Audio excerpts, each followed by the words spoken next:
right, let's talk a little bit about President Joe Biden tonight. He will be delivering that primetime address about the Israel-Hamas war and the ongoing conflict also in Ukraine, asking for more funding. That speech set for 8 p.m. Eastern.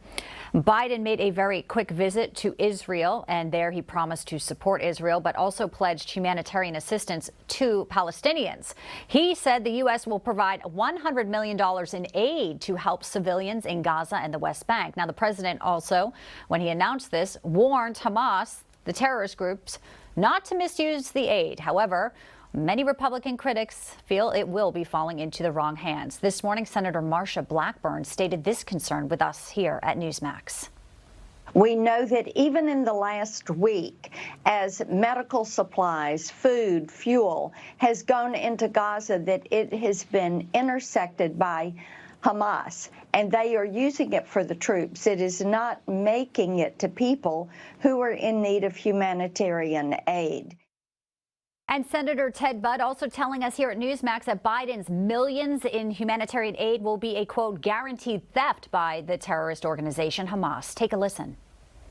They're not good actors. It's a guaranteed theft from the humanitarian purposes, and it will be used for illicit purposes, and it will be part of their continued state sponsoring of terrorism. Joining us now to discuss this, John Jordan, former senior naval intelligence officer and board member of overseers at Stanford University's Hoover Institute. And also with him today, Robert Wilkie, the former Undersecretary of Defense and former U.S. Secretary of Veterans Affairs. Gentlemen, welcome in. Good to see you both. Good to be here. Good to see you, Bianca.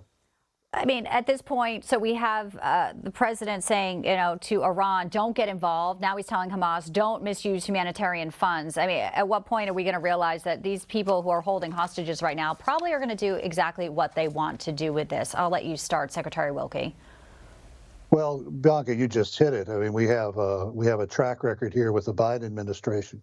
The president went to Israel, and all of his public statements centered around humanitarian aid to Gaza, which, as you've pointed out in the previous segment, is going to go right to Hamas.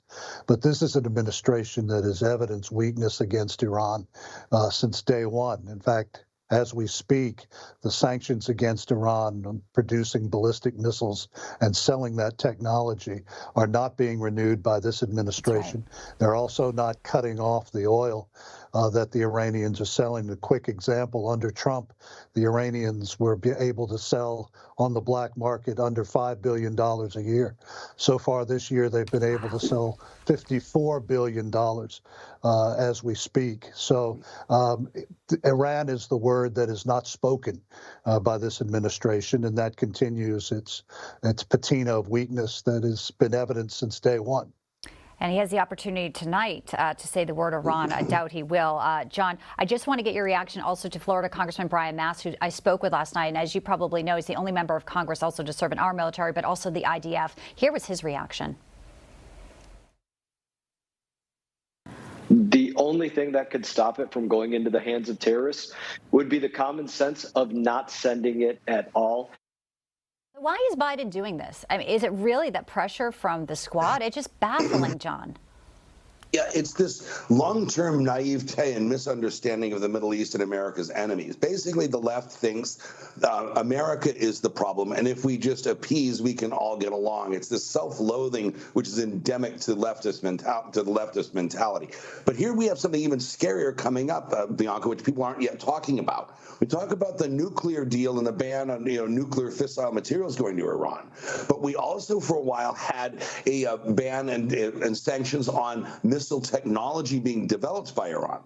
Now, remember, we developed nuclear weapons in the 1940s, but it took us actually more money and longer to develop ballistic delivery systems for those nuclear weapons. And the Iranians now are free to do whatever they wish in terms of developing that parallel and necessary technology to weaponize any nuclear device they may fabricate in the future. Scary stuff, and the administration needs to speak to this.